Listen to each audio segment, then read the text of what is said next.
Vous avez reproché Papa Fayoulou le fait que Basali Alliance un peu trop tôt par rapport à l'élection, c'est ça? Biso tout ça qu'on reproché na mwana mboka Martin Fayoulou et l'autre côté. Parce que convention à la muka et puis si biso ndingi sawana que maintenant moto akoki pe ko zoba initiative na ye à titre individuel loko la parti politique. Biso analyste de ça la Italie ba parti politique union surtout maman Paulette qui monte. Les loko automoni ba parti politique ba sousou ba si ba désigner ba candidat na bango pour la présidentielle il y a 2023. Mais aussi au moni parti politique nini sincèrement on essaie de présenter programme na ye abokambi na mbula mitano ezali koya ndeko Chilombo na Vital Kamerhe baza une partie à la muka tango parti ya la muka ne longwe bakei to moni lelo lolenge bakambi wana elakisi que effectivement ba kanisa kite mainini esengela ki basala peu importe lolenge ya pouvoir au bakomela yango wana lelo to moni zéro et puis basuka ki wana te to moni ba se faire rejoindre na Moïse Katumbi na Jean-Pierre Bemba bakomi 4 la muka na pouvoir maman Paulette Kimutu les résultats ezali nini ezali zéro na moni kutu ndeko Moïse Katumbi na ensemble bango balobi bako assumer même pas bilan oyo ya bokambi owana ezola kisayi ke bazo reconnaître que bilan wana ezali libungu tulu basali eloko moko te c'est pour dire quoi eza pona koloba ete lelo yo maman Paulette esengeli to se servaka na ba passer na biso pona ete ya biso lolenge nini esengeli totambola na mikolo mizali koya yango moni mona mboka Adolphe Mozito azali ko insister koloba ete biso la muka tozali lelo na résistance ezali malamu mais tokende mbangu te na makanisi ete tosala ba alliance électorale sika oyo esengo bandeko ya ko banda poso yo na nouvel élan bino moko boyebi nouvel élan parti ya Papa Mozito makambo koloba ezali ebele na yambele bino o tokoloba na lopoto bouche autorisée à partir donc secrétaire général tokosolo la masolo ya mboka bino moko boyebi e bandeli ya poso yo makambo ezebele déjà week-end oyo to ala week-end moko très triste bino moko boyebi loko elekaki na Kasindi tokosolo rango na Papa Blanchard Mungomba. Papa Blanchard, bonne année. Bonne année maman Paulette, merci mingi na opportunité au PC tokuta na lisusu na bayi ekolo bipai nyoso bazwami na mbula oyo ya sika na banza ete mai tokosola na bango ekoyeba ko peser bango par rapport ya actualité ndenge ezali kokende parce que esengeli tobetaka cette tango nyonso ete bitumba politique o tosalaka ezali pona mabumu na positionnement ya biso moko te tosalaka politique nde pona kotala lolenge nini toki ko améliorer lolenge ya ba compatriotes na biso bazali kobika c'est que tango toleki na etando ikebo au lieu toyaka koluka ba polémique o eza kotala ba individu ba kombo ya bato c'est mieux ezali beaucoup plus mieux ya ko fanda plus autour ya ba vision programme makanisi par rapport ya o biso lokola tozali na résistance biso nouvel élan l'habitant to kota na bokambi nini o to kosala o ekozala différent na régime ya ndeko Chilombo lelo bazosala o ekosala ete ba congolais ba na komi retrouver je crois que c'est ce qui est beaucoup plus important na masolo o esengel tout ça na politique. Papa Mungomba olobi ya solo que tolobelaka mingi programme tolobelaka mingi vision tolobelaka mingi ba projet de société mais ezalaka porté par bateau Tomatato Kita, c'est un homme qui porte sa vision, un monde qui porte. Mais les loba namboko balobi, bakomelinga mingi, blokwa loba ki na woyamba Papa Mungomba balobi, bo saleli biso Genève bis. Bo kaboli lisusu, bo emiete lisusu, bana mboka, na mwa nungu ezali entre Papa Mozito na Papa Fayoulou. Balobi, mingi kutu onga nazako, onga ntuka na tuna ka peuple, na tuna ka bao balandaka ngai na ba page na ngai mingi, balobi, bazui résolution bakolanda so bango pe mibalete po ba msu balobi moi basa la choix entre Fayoulou na Mozito ba msu balobi bon ngana keboye papa Blanchard Mungomba yo ali secrétaire général ya parti monene bonzo komona teke boko tia bana mboka na kati ya pasi bana mboka siko balobi na tout non clairement balanda kaka Papa Mozito toboni quel est le projet la vision ya Papa Mozito na ngonga oyo po ekomi penza balance to zala ngonga ya ba choix ezali susu te mboka na biso balobi totia sentiment à part bana mboka babi totia sentiment mingi ya mbona mboka ekufi lobela biso sikoyo situation nini ezali entre ba kulutu na biso wala babale pendenge nini okoteka Papa Mozito po bana mboka balance ekende côté na Je crois que Maman Paulette, merci d'abord une fois de plus, hein, na opportunité au PCPO était tout sur la naba congolais. Il y a motu ya nabanza été ezali et pas au tiko chuté na yangoana ezali mingi likambo etali vision ya bokamimboka. Parce que ebiete lelo na classe politique Martin Fayulu c'est un grand leader politique au azali ko bunda pona mboka azali na lolenge azali ko mona mboka lobby. Adolphe Mozito c'est un grand leader politique au azali na lolenge o ya azali pe ko mona mboka lobby. Mais peut-être manière yako aborder nde o esala ka différence entre ba leader moko na tangi kara ba mi balé mais tozali na Moïse Katumbi, tozali lelo na ndeko Chilombo, tozali na Vital bazali ebele mais Ezali,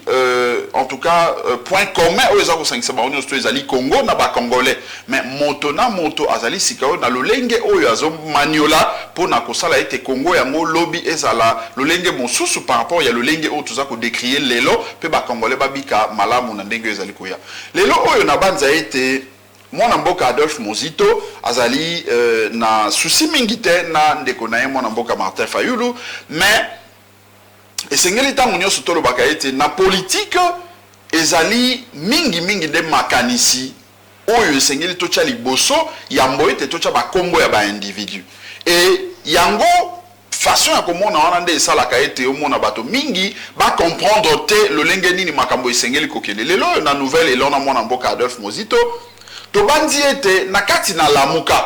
parce que tozali lamuka esengeli to réfléchir mingi autour ya ba alternative o esengeli to mema lobby tango to kozwa bokambi ya mboka parce que soki to lobby Maman Paulette Kimutu to se focaliser unique bon à moment oyo autour ya ba personne Adolphe Mozito Martin Fayulu nani akozala candidat président nani akozala boy au moni ete to kobosa na l'essentiel ezali nini ezali oyo esengeli to offrir na peuple congolais Maman Paulette esengeli to bosa na te ko ebisa na bandeko ko rappeler bango tango tokendeki Genève Maman Paulette Kimutu peut-être bato babosa naka tozalaki na monsieur Antoine Félix Chilombo tozalaki na Vital Kamerhe tozalaki na Jean-Pierre Bemba tozalaki na Moïse Katumbi tozalaki na Adolphe Mozito Martin Fayulu pe Matungulu Freddy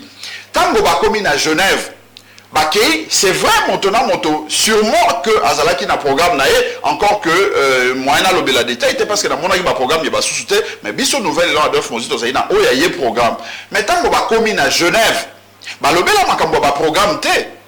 parce que esengela ki bazwa bon motona moto programme na yango to sala synthèse nini auto ki ko bimisa comme programme ya lamuka oyo ko sala et que tango to zubo kambi to appliquer programme wana avec différence auto kai ko mona na kati pe to zwa mise en commun oyo ko sala ke to ke ne liboso etikala ko sala matin bazalaki plus préoccupé à présenter aux ali candidats communs Martin Fayulu azalaki présenté désigné pe bakena bitumba pona kolonga mapona mitolonga mapona miona lokola la muka pe Martin Fayulu azwa yango mais tango bakomi na bokambi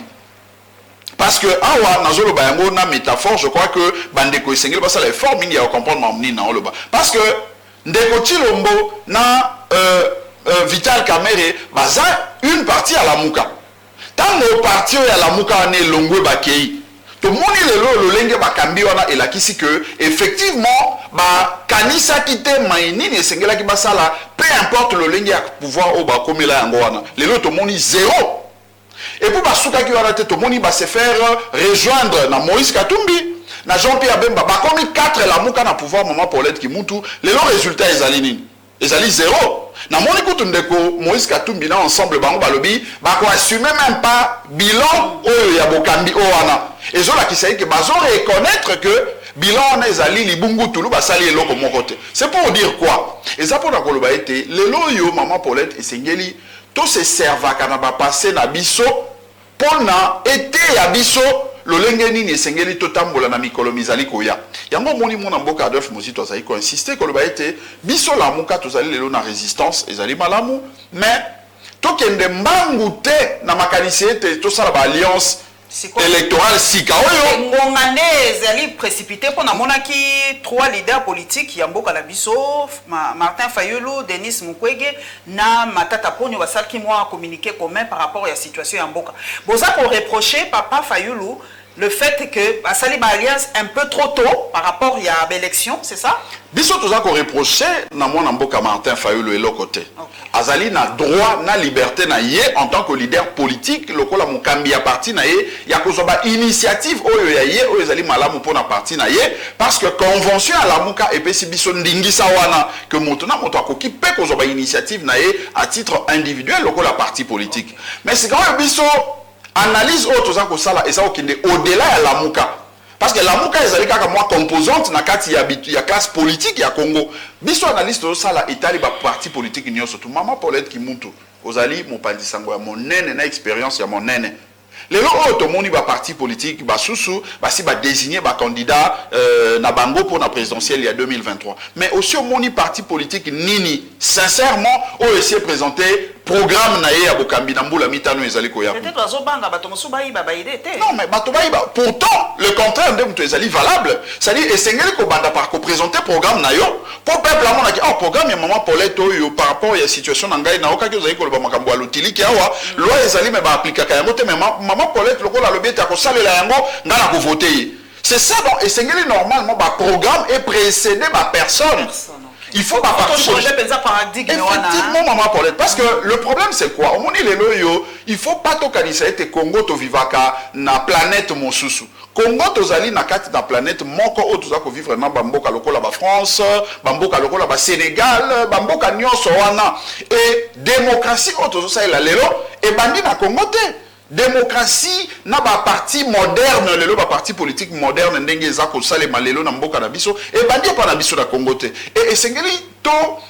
copiaka toujours o ezali ya malamu o ezali ba principe universellement reconnu lelo un parti politique mosala na yango ezali nini parti politique ezali ensemble ya bato oyo basangani po ete baluka bokambi lobby mais bokoluka bokambi yango lobby ndenge nini soki boyebi te nini o bokosalela bokambi wana. Parce que l'élection est allée finalité. L'élection est allée moyen, nzela, canal, ou ezako memayo na bokambi. Mais na bokambi yango ko sala nini. Ezali approche des ali ko bomisa biso na bande ko ebele. Ndenge na résumé yo bana mboka, au lieu botala kabato, ndenge na moni idée à papa Mongomba, au lieu botala kabato, botala kaba programme na bango, ba projet de société na bango, oye sepelisi o moni ke ko apporter changement. C'est ça vraiment l'idée quoi. Parce que na politique Maman Paulette, toki kozala baninga to binemi na motote. C'est-à-dire en politique, nous venons comme bato oyo bazali un peu nenge auteur moko amone là-bas, un homme politique a raisonnaka na motema na été a raisonnaka na cerveau na ye. Et sengeli na banza Napoléon loba yango et sengeli ko raisonner na cerveau parce que na cerveau aux autres lobby bon ngai Mama Paulette c'est vrai to pesa na kambote tongo midi pourquoi peut-être to kabulaka moi lipa mais makanisio ya ye et go sala ete ngai peuple abwa kisangai na landa ye na nzela na ye wana te na politique esengeli to za la bongo rationalité nde esengeli ekamba biso mais basusu balingi na politique toko mabasi ya moi toko maba baninga oyo esengeli to tambolaka na mabe na malamu to tambola biso to lobby na nouvelle elon Mama Paulette soki po na lolenge na biso ya komona makambo nde bato nyonso bakobaluka po babamba biso mabanga tolobi tondimi mabanga ya Saint-Étienne wana mais tokotikala na vérité ezali nini vérité po na biso tolobi ete le Congo ezali ekolo ya Adolphe Mozito to ya ba leader politique to za komona lelo te ezali ya peuple congolais lobby biso tokozala te tokoleka mais eloko nini o peuple congolais ako retenir na passage na biso comme acteur politique na mboka na biso lelo tolobaka Lumumba lelo toza ko commémorer musée lobby ekozala Lumumba mais tozali ko commémorer ba liwa na bango parce que oyo basalaki lobby tolobia batika comme moi elembo mais biso ba oyo tozali koya est-ce que c'est que tout ça la kaka ndenge bato nyonso baza ko sala encore que le lenge yango bato nyonso bazo sala tozomona ete ezomema biso na libulu. Le passé récent, on a rappelé il y a Genève. Au monde, il leader tant bakendeki. Motona moto a signé qui mon candidat à Genève à titre individuel. Martin Fayulu, Adolphe Mozito, Motona, moto engagé qui parti na yazala quitté. Et pour que la mabeto malam maina linko loba, mais sali exemple où esengele servir biso pour na lobby. Tango bandeko ya IDPS, bandeko ya UNC, batumba bapine na Kisasa. Oui puis revendication bango ezaki ni Mama Paulette. Ba lobby ba tunaki base te ba kei ko sala mayewana et engager bisote to lobby sengel ba retirer signature na bango C'est pas que nous applaudissons, mais moi, en tant qu'analyste, en tant qu'acteur politique, Esengeli, n'a tel à passer au Union Soto et les cas. Même Maïmobu, toi, ça là, Esengeli, total à Kayango pour Esungabiso, lobby, toko ya nambebate. Maïmbe kochi l'omboisa ko sala lelo ya mabe, Esengeli, total à Kayango pour lobby, Esungabiso, toko ya nambeba wanate. Donc, elingi koloba ete, tango bandeko wana, ba belelaki ba leader na bango, balingaki en d'autres termes, koyebisa bango ete, et Sengeli pour qu'il signer à titre individuel, puisque vous représentez nos partis politiques. Et puisque besoin qui va mandat à parti politique, biso to boyi, bo kende na kombo na biso. Ce qui fait que les lobbies sont remis qu'on exige tout le bien ba alliance les osalema ezali mabete. Mais et Sengeli ba alliance on a esalama sur base il y a ba programme il y a chaque parti politique et ba parti politique ou par après et désigner ba candidat na bango na congrès ou ba ko porter ba programme na bango et na simandé ce que le peuple a quoi soutenir non moi namboka Colette Kimuntu asangani na moi namboka Songolo Pakala non pas par rapport à bilongi na bango ezali malamu mais par rapport à makanisi na bango oyo ko sala été lobi mboka ekende liboso. Je crois que merci papa mon en tout cas soki pona yango nde bato makanisi été Adolphe Mozito azana rancune na Martin Fayulu ezali lokuta mingi ezali bobe c'est approche mais na fongola brèche muke maman Paulette parce que na motuno otunaki et ça, il y a des qui sont tout parce que Adolphe Mozito Nangongao, tozali ko tambola ko sala tourner ba descente na ba entité territoriale décentralisée, ba entité déconcentrée pour na ko zo ba donner aux permettre biso to élaborer offre politique na biso parce que n'engé to lobby il n'y a aucun parti politique à présenter offre politique dans nos tests, c'est-à-dire programme n'a été les alliés par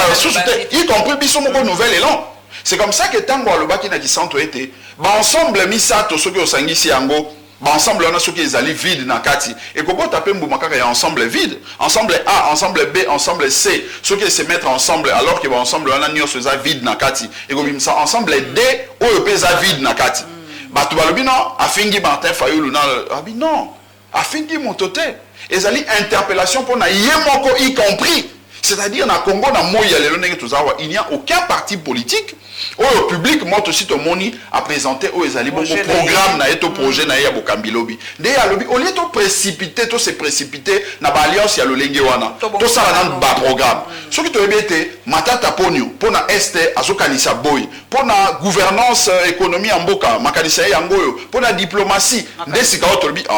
bon le col abisso sur le plan de décentralisation to banze te singel et s'exécuter le lenge yo maman Paulette pe azokanisa le lenge moko to se rapprocher tout ça les alliances pamba te tango to ko pouvoir lobby et ça la tête de exactement voilà en tout cas papa Mongomba pe apienga moi matière na émission ya sikane au projet de société donc tango campagne ko banda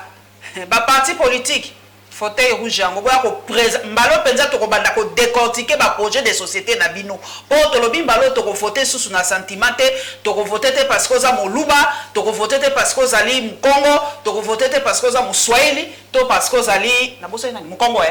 parce que ngala voilà donc to ko voter sous na sentiment wana tête mbalo ezali programme bongo nde sala papa Ngomba lobi phrase moka bien ba homme politique réfléchissez avec vos cerveaux voilà.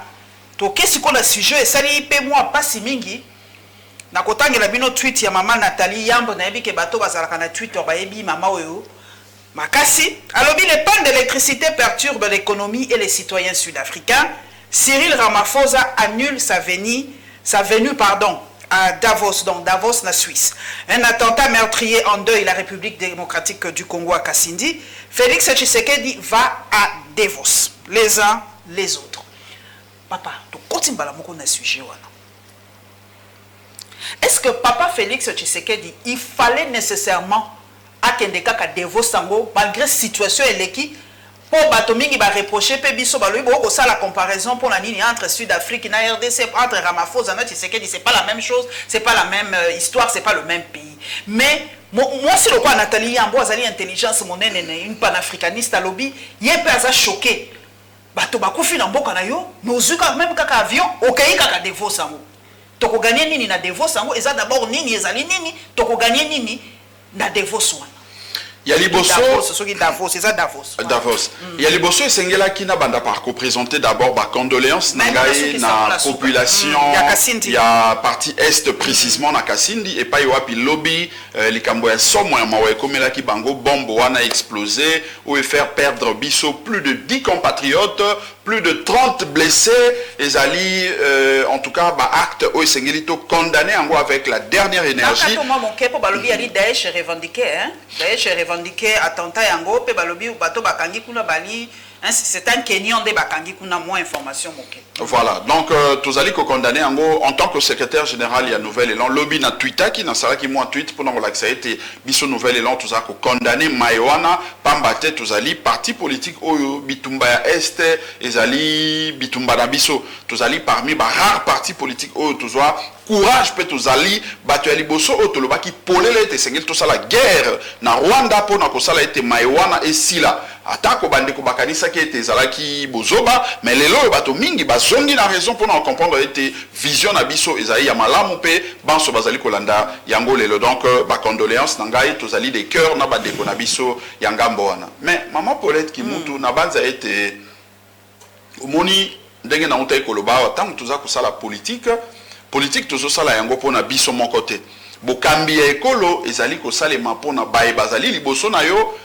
nini esengeli osala po ete bazala malamu nini oyo esengeli o tia en place mayele nini po ete osunga lolenge na bango ya kotambola elingi koloba ete maye ozali kosala eza ko dépendre pe na opinion ya baye bazali na ngambo na wana lelo yo effectivement isengeli koloba yango c'est vrai que ezobimaka lokola moi sujet moko ezali tabou distraction tant bozolo ba makambo ya voyage mais ezali surtout par rapport ya ba question net ya lolenge oyo toza kolobela awa tomoni lobi bandeko bakufi ndeko Tshilombo en réalité esengelaki a fanda awa na conseil des ministres na MM na mode de manière urgente bayeba nini esengeli ko salema ba mesure urgente nini o esengela ki ko zwa po ete mayewana ezongela mate pambate lelo oyo ba makambo wana ya ba attentat de plus en plus et comme kokoma récurrent na mboka na biso fréquent parce que to mesana na yango te mais boni mayewana ezali kokota est-ce que ezali provoqué par nini nyonso wana esengela qui est faire objet il y a débat autour il y a conseil des ministres surtout présidé par Yemoko Ndeko Tshilombo po aye ba ko tirer ba conséquences il y a maye ekoloba mawana mais Abimi Akéindenge Akéina Davos wana peut-être qu'il a ses raisons à lui là qui ça a été maye Akéiko sur la kuna ezali mieux mboka balimba yeba papa mongo mais ali d'abord nini ezali bakolo solo la makambo ekolo ezali ni po bana mboka mingi pape bayebi penza te ezali nini yango ezali forum conférence na bosembo na koloba ete na landi yango penza malamu mingi te mais na yebi ete ezali rencontre au ba dirigeant mingi esengel bakuta kuna te mais na yebi mingi peut-être sur les assu autour il y a quelle thématique mais pour moi je me dis est-ce que c'est vrai qu'il y a la économique, il y a la diplomatique, il y a je ne sais pas moi quoi, mais par rapport à la vie, à la compatriote, oh les loyaux, sopi makila na bango na partie est ya mboka na biso, est-ce que Ndeko Tshilombo akokaki kozwa excuse te ya koloba peut-être que à se faire représenter par quelqu'un d'autre de manière à ce que yemoko alandela nano na bokebi maye maleki na est na biso oyebiete na bikolo lokola ba France bikolo misusu ezalaka soki compatriote moko akoyi makila na esopani bakitisi drapeau président de la République, Bikolo Nyos, ambassadeur, tu déclaré deuil depuis Makamboka Sindi. Non, depuis le officiellement. Même le gouvernement est réagi. Peut-être que le gouvernement, bon, peut-être que continue na Oyotoki qu'on considérer effervescence, topé, continue matanga commémoration, il y a musée, peut-être il y a un monté bon, mais est-ce que c'est normal que tout bossa na bandeko bakoufi lobby pour na makambo to ça lelo na banzete ezali mo lolenge moko responsable te ya ko sala par rapport ya bandeko bazali na moto ya mboka. Donc pour être direct et vrai, moi personnellement de toute façon ils a surprise te ezali lolenge de Tshilombo mais ça dit biso na mibembo mais par rapport ya maele ki lobby situation oyo ele ki lobby na Kasindi to moni même bébé ya moké sundola miwana ye masa sezui donc esengela ki choqué bato. C'est qui est choqué batu et de Tshilombo akokaki kofanda peut-être pourquoi pas kokita même kino na est wana ko ça la conseil des ministres wana kuna na est kotala nini esengeli kosalema. Mais nga au-delà la question na maman Paulette. Papa, pour semaine passée déjà papa Mongomba, na bi moto ya Boania. Moi lettre mo que circulait qui déjà na internet biso. On attend la Kisasa. Batonyo so boko bakondi Patrick Bouyaya na souhaité bonne année batonyo so baloba qui fait que news bato ba kokosa propagation de faux bruit et tout et tout. Mais bato balobi. Est-ce que ça qui peut diversion té balobi qui ça mais ça na qui na kasindi. Est-ce que qui peut moi sorte il y a diversion té pour to bosana et puis va frapper calmement. Moi je pense que Sengeli to mise au sérieux, peto zo mai tozali ko sala très au sérieux maman Paulette. Parce que les lots oyo qu'on le veuille ou pas, Sengeli to lo bayango. Le fait pour nabiso yako peuple, attends on va biso ezali peuple congolais, yako tali saba rwandais. Le régime, ici je ne parle pas parce que comme xénophobie et comme bataire mignon sur tout ça. Voilà. Le régime, il y a M. Kagame, le dictateur africain, Lelo. Peuple congolais, nous surtout à la qui solidarité, n'a pas pour été sengeli to faire face à la dictature ya Kagame pour permettre biso été bandeko ba rwandais bazaba africain le la biso to vivre na kimia ndenge ba africain to meseni mais régime ya Kagame to bengana on to kende. Oui, le fait pour na biso ya ko position ana et fongole li biso pe ba porte belé. Si quand yo tango ba bazali ko kamba bazali koyeba eloko nini esengeli basala réellement te pona ko battre la biso to ko risquer. Je ne confirme pas mais to risquer to ba de subir toujours ba bloko parce que bango moko oyebete régime o ya ndeko Chilombolelo tant bazali na IDPS bango bato liboso to babanda koyebisa biso ete mboka Congo ezali infiltré na ba Rwandais ebele. Surtout faute ya Kabila non, même pas faute ya Kabila maman Paulette esengeli to ba malam bango ba biso que Kabila azala ka Rwandais. Ezali IDPS muto ebisa biso yango. Mais le long tango ba komi na bokambi peu importe le lenge ba komela wana tout le monde bazali bato liboso ya komisa Kabila na moninga na bango ba lobi moninga et puis finalement ba changer ba on dit ba sous Kabila te bon toujours comprendre te mais ce qui Kabila to tche pembeni boloba qui était armé tondi na ba Rwandais bobi était tozali infiltré na ba Rwandais na ba niveau nyo surtout mais bozo c'est la nini 4e année yango tozo kene na ko sili sapoto ko ta 5e année pona ko lakisa biso ba Rwandais yango de sorte que biso congolais to ba était bon bandeko ba ya sans volonté na biso peuple congolais ba infiltra biso to tche bango libanda ba congolais o ba lingi Congo na ba étranger o ba ye ko zo nationalité na biso na lolenge ya malamu o mubeko e prévoir ba sala misa na ba ona ndenge ya kimia batika ko lakisa biso yango te conséquences c'est quoi les alinines tango bozo tellement lelo ndenge peuple congolais tout au telemi tolobi et sengeli to faire face na Kagame na régime na ye ba oyo boyebisaka biso ke bazali ba infiltrer bazana biso awa ba ko continuer ko sala biso makambo lolenge to moni lobi. Et en plus de ça, les lois ba force ya EAC maman Paulette. Biso na nouvelle et longtemps to le ba qui était et sengeli topé sa makoki na armée o ya biso FRDC. Et sengeli to tia bango dans les conditions. Et sengeli topé sa bango ba munitions. Baloba qui était aux embargo. Dieu merci, France a kotisaki mokanda abundi finalement makambo yango entre guillemets embargo et longwe. To so ba mandoki ya notification. To so ba mandoki pour être to pesa ma pinga ya biso makoki ba bunda ba faire face bobino boyena ba soldat EAC ezali malade mais soldat EAC depuis ba yo na maman Paulette qui montre mosani bazali ko sala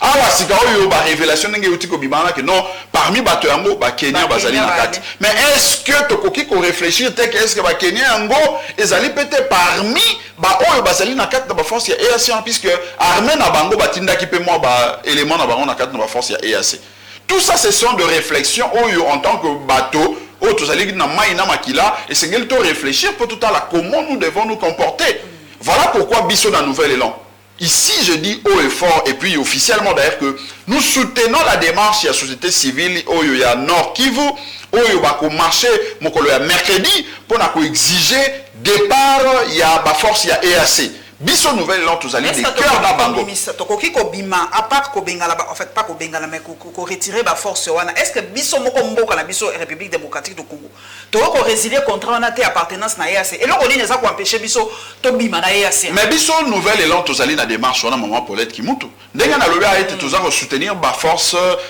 ba mouvement citoyen au ba ko marché moko le mercredi. Na banza a été mikolo ezali koya dans les heures qui suivent wa biso nouvelle élan toujours ça la déclaration parce que ngana sina lobaki on a étando moko ya kisasa o ici lobama ki que tozali ko exiger était to bima na makambo ya EAC Toloba yango même na marche tout ça qui est le 17 novembre, mais toko réitérer toko loba yango les choses pour nous ça a été ezali distraction perte ya temps. Mi solo ezali les loyo régime ya notification tout si to bimi na yango to tia ba militaire na biso dans les conditions to pesa bango makoki parce que bangonde bazali na mission constitutionnelle ya ko défendre intégrité territoriale pe ko battre la ba population oyo biso tozali. Mais les forces ya EAC, pensez-vous que bakoki kozala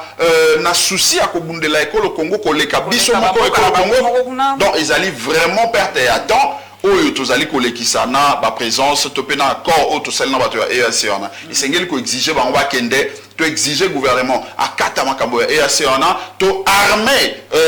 ba force na biso to tia bango dans les conditions de sorte que tozala na position ya bato oyo bazali prêt ya ko riposter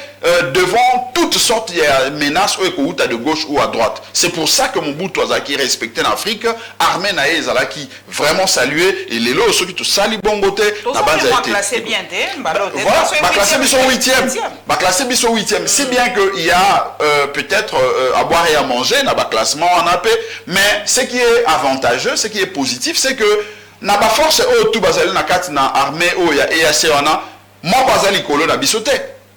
biso RDC même tozali 8e mais pour na nini soki tozali classé 8e et que ba pays o tout ezali na kati na ba force ya EAC wana bazali kolo na bisote comment aller recourir na bato bazana se na biso biso bato toleki bango tozongi sima totikeli bango et puis zone tampon o ba pesi bango maman Paulette balobi za lokuta babi tozo ko inventer biso tout presse balobi presse na ya biso na ya libanda babi zone tampon ezate totika ko bangisa population totika ko manipuler population soki baboyi kombo ya zone tampon ba pesa biso kombo mosusu. Mais dans le fait, c'est qu'il y a un espace où ils ont accordé et tikali pour la force, il y a EAC motobaza ko occuper yango comme un no man's land yango. Exactement. Exactement. Ce qui va boito benga yango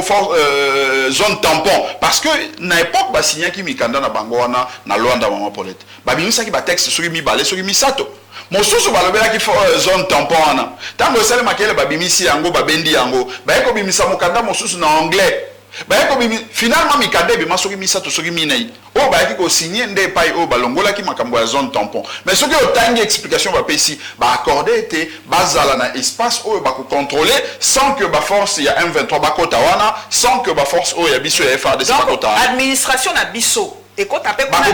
kuna te parce que ezali zone o ezali réservé ezali lokola ndenge terme za ko loba yango ka ezali zone o ezali tampon réservé na ba force ya EAC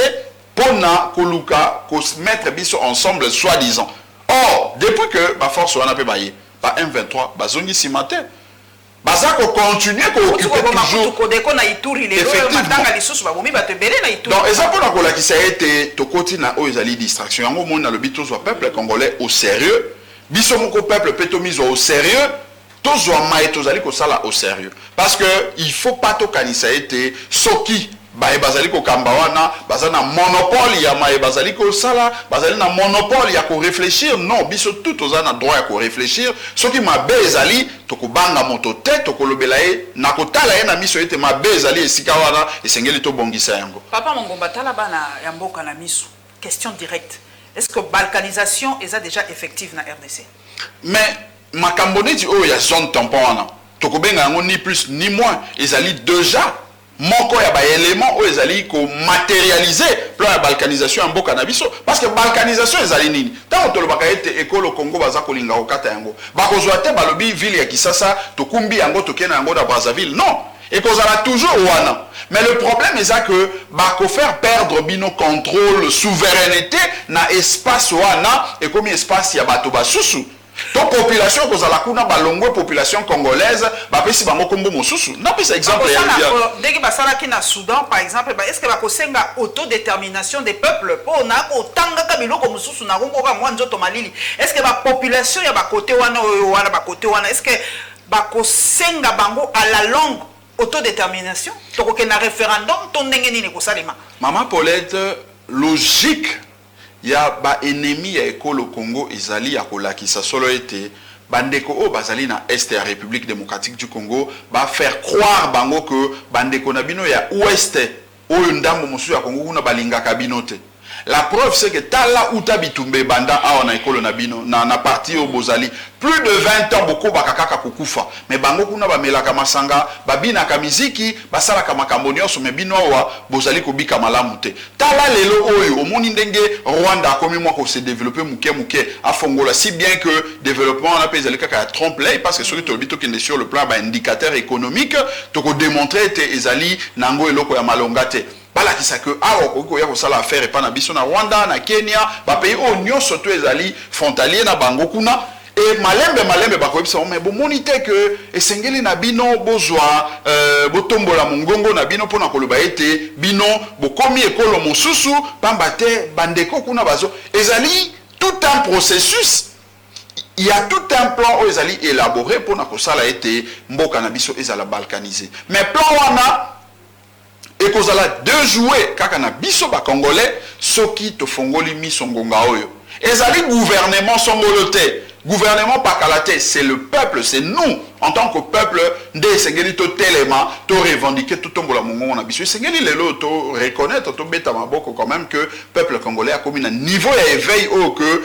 plan on a quel que soit processus na on est balancé en go et koko qui s'amate. Pourquoi? Parce que sur le tali na mikolo eleka qui a biso nouvelle élan to marcha sur toute l'étendue de la République démocratique du Congo le 17 novembre pour nakola qui ça a été Sengeli to teleme la Rwanda na maye ezali koleka na est na biso omonaki église catholique ndenge salamaki société civile en tête église catholique un peu partout mais ba parti mingi salaki yango et ça déjà dynamique moko ya malamu o Sengeli to pousser yango lisusu mo musika de sorte que to récupérer o ezali bongo souveraineté na biso na partie est mobimba ekolo na biso peut to appliquer ba bonne politique o ko sala été to retomber les sous na piège wana te c'est comme ça que biso dans nouvel élan tozolo par exemple que non seulement tozana projet à koloba été sengeli faire la guerre au Rwanda na ba pays au tout ba kozali c'est ce qui vient to tonga pe mur ya séparation ezali na cadre na projet na biso to quantifier yango to pesa un budget pour ça et sengeli to sala yango de sorte que moto akotaka lisu n'importe comment te na mabele ya Congo pe pona ko bakisa o ya suka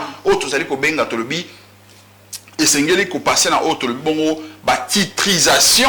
ya ba terre pona ba communauté locale o bien avant était Congo et comme Congo na 1960 to comme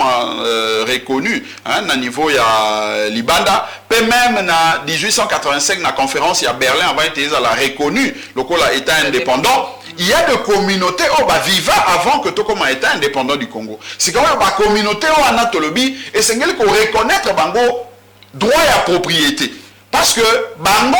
tango mondele ayaki ao. Ba zwaki ba salisi bango mo papier moke koko na biso awa ngaliema ba lobi ete a céder mabele na e epai ya exactement ba céder mabele na bango. Mais tango ba céder mabele tango nani Léopold D abundi finalement a eu droit na ye oyo azaki na yango parce que Congo ezaki ya ye a cédé na Belgique et sengela ko ya biso papa Blanche ba yebaka te ke baza ko céder mabele to ba kosa mindele ba kosa ka bango ba kosa ki bango mo moke sengeli to ba yango bongo parce que bazaki na nzebi o biso to komi na ngolo yote biso ba koko biso bana na bango c'est quand même sengeli to condamner pe bango te parce que et Sengela qui na bango quand même, basala o ezali moi jumelage, moi coopératif, on a parce que bango va bénéficier qui peut na moi mungwa, moi savon, moi nini. Mais le lot ce que tant tout le monde que non droit yango ezalaki marché moko ezalaki ya dupe, babubaki bango et Sengela le lot biso na maele to komi na yango, to revendiquer yango. Mais to revendiquer yango ndenge nini le lot ceux qui belge accueilli atiki l'état congolais o azali wana et c'est ce que to la l'état congolais que au hérité passif na actif tandis que na passif au hérité on a et sengeli ko réparer en de sorte que ba communauté au bazala ba exista avant que yo okoma état lelo ba zwa ba droit na bango soit au pesi bango droit à propriété lokola ba propriétaire ya Congo soit au pesi bango amphithéose au pesi bango droit à jouissance na mabele na bango de sorte que bango na capitalisme effectivement il faut pas bazo ba titre de sorte que bango moko bazala bato liboso o ba ko défendre mabele na biso parce que lelo même maman Paulette ceux qui ba rwandais bato nyoso ba yaka okota mabele na biso ko menacer c'est parce que moko ba mona bondire Congo ango eleka monene ba kipaka yango te l'espace vide l'espace vide ezali parce que effectivement Ce que tu na Rwanda au kilomètre carré, bazali ebele koleka. Tandis que biso na mboka la biso, tozali mo moké dans espace, ezali monene mingi. Alors, tolobi esengeli ko sala été ba communauté locale, ba mabota wana, bazwa ba titre de sorte que bango moko ba comme ba défenseur ya liboso, ba ko bundela mabele na bango yambo avant que l'État aille ko réagir. Papa Nangai Mongomba. Na profiter na PCP maman Vanessa, na mona ki accompagner ki yo, okanda ko zwa carte na yo électeur. At balobi, bino bozo bubaka bato. Bino bozo lo baka bato na yo ke sika moko balobi yo. Surtout papa Martin Fayulu ko silikela ngate me bana mboka nde balobi. Ndenge nini papa Martin akende ko zwa ya carte et pourtant il penza tele me na ka élection tout et tout. Papa Blanchard, oza ko croire penza na élection en 2023. Au sur carte na yo, là il y a même pas dit. Est-ce que vous avez croire? Est-ce qu'il y a encore quelque chose à changer pour batumsu ba koloba neti bato pe perdre bango ba kozwate? Pour ça qu'on croit dans côté seni wana il faut pas changer ba makambo belé ça na no consensus exact donc tozo e ba place tozo kendelete. Nouvelle est la position na bino ndenge. Merci beaucoup maman Paulette Kimuntu. Nabanza été nouvel élan. Tozali parti oyo tozalaka clair na ba option na biso pe tokendaka na yango kino na suka ya liboso na koloba nano ete na nouvel élan tozako considérer que élection ezali une obligation constitutionnelle, c'est une exigence oyo bae bazali na seni na bae bazali ba partenaire na bango na gouvernement ba sengeli ko pesa bango misolo et sengeli ba réfléchir ko to ata deux fois te akoloba ete non il faut esalement na délai prévu parce que c'est une exigence constitutionnelle. Le peuple en a voulu ainsi. Faire le contraire, ils allaient kende à l'encontre et peuple, ils allaient violer droit, souveraineté à peuple nabiso. Par conséquent, peuple à côté, mais la bateau on a pour na benga na bango. Yami balé. Tout le bien était tant le Seigneur a publié qui calendrier électoral na biso nouvelle élan. Tout ça qui pour ne pas parler du seul, mais tout ça qui parmi rares partis politiques autobima qui publiquement comme ça la déclaration nabiso ko été calendrier wana ezala qui na ba incohérence ebele notamment par rapport à ba délai neti pona makambo ya ba enrôlement pe misusu wana. Mais le fait pour na biso ya ko dénoncer nyonso to wana maman Paulette et ko ki kozala façon moko ya koloba été et c'est qu'elle peut remettre en cause l'organisation de l'élection dans le délai. Pas du tout. Nous revendiquons, nous exigeons par rapport aux droits constitutionnels aux ali reconnus comme citoyens mais aussi comme parti politique, mais nous ne pouvons pas violer aux ali bon principe de droit constitutionnel aux ali à cause maponami copé sa peuple occasion y a organiser maponami na délai aux ali prévu. Donc c'est ça ce qui est aux ali logique aux ali position na biso nouvelle élan. Yango sika tout ça ko le baboy. C'est ni makambo ya ko reprocher na processus aux ali ebelé.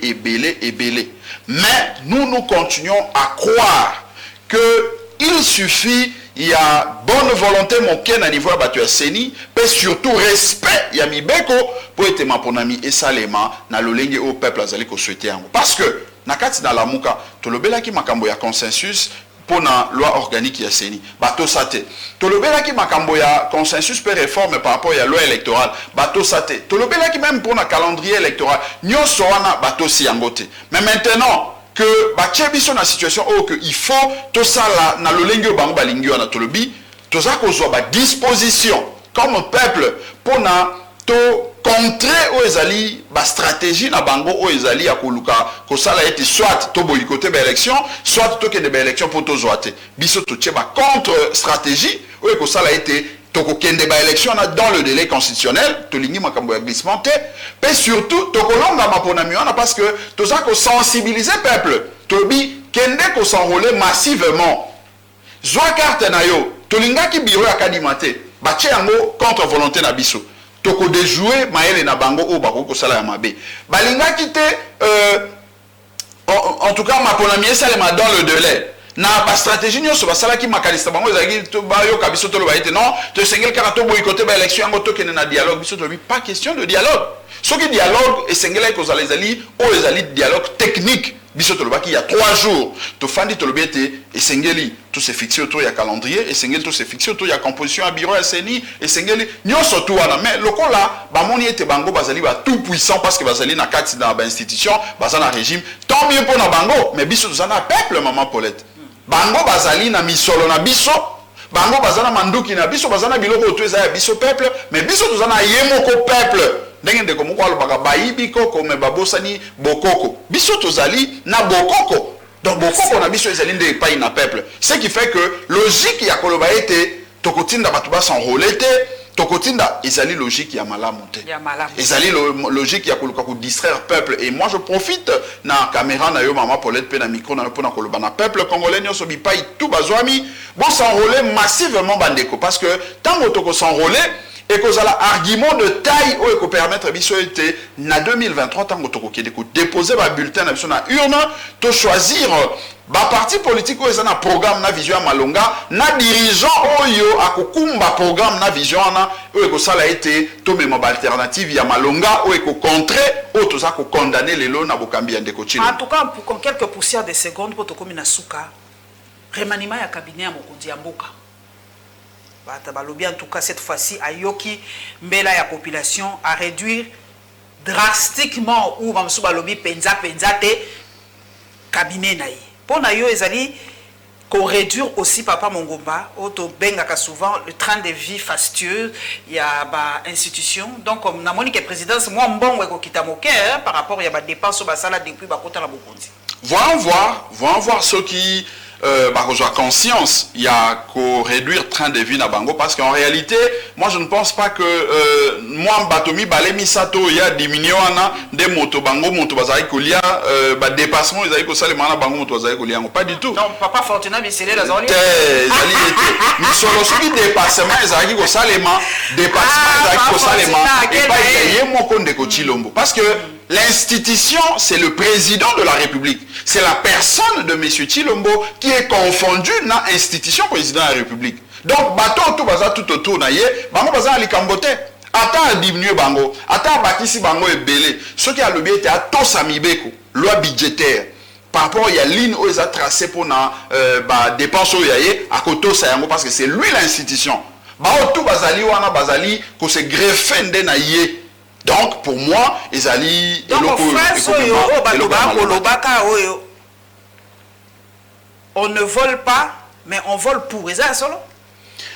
Ah, mais, ngana banza été... Bon, au moins, ngana zali motoyami beko, makamboneti ya vol, na linga koloba yango na précision. Les lois, il est vrai que Sengel to reconnaître tout moni na makambo eleki na Kasai ba détourner 41 millions de dollars même bango moko na kat na gouvernement na bango ba condamner yango ba détournement ezali ko salema mais le vrai problème maman Paulette et Sengeli to lobela yango ezali équilibre ya institution les autres au monde l'exécutif et pas yandeko Chilombo na gouvernement bazali ko consommer l'essentiel ya budget ou ya institution un peu le Parlement avec 21 000 dollars, même des comme sous à ma tête mettre qui boucle à lobby 18 000, mais maman bazaki on va tomber quel est sous malgré 18 000 bazaka qui est belé, donc bazoli a mis solo. Mais juge, est-ce que tu as mawate maman pour le tout na bango situation ba juge zanini ba magistrat na biso, ou bazali censé kolanda ba corrompu na ba corrupteur. Ba juge ou bazali censé ko faire exécuter ba rapport ya IGF. Parce que les autres sont bêtes, l'IGF maboko. IGF a ça la malamu. Mais suite des années, mais suite des malamu, ndengeni maman Paulette, ceux qui bazouzi yo yabiso salaire na bango et pas au muzito atikaka bango na 2000 dollars. Matata ponyo ya kiti saka bango na 1400 dollars. Les autres moni ba memi bango na 1500 dollars. Bazo luka kozongi se wana mois 2000 au muzito atikaka bango na époque na il y a 10 ans passés. Mais amélioration et ça les matés. Si devant situation à Bongo, est-ce qu'on peut parler vraiment de l'état de droit? Moi je pense que c'est vrai que Ndeko Chilombo, il a fait un mandat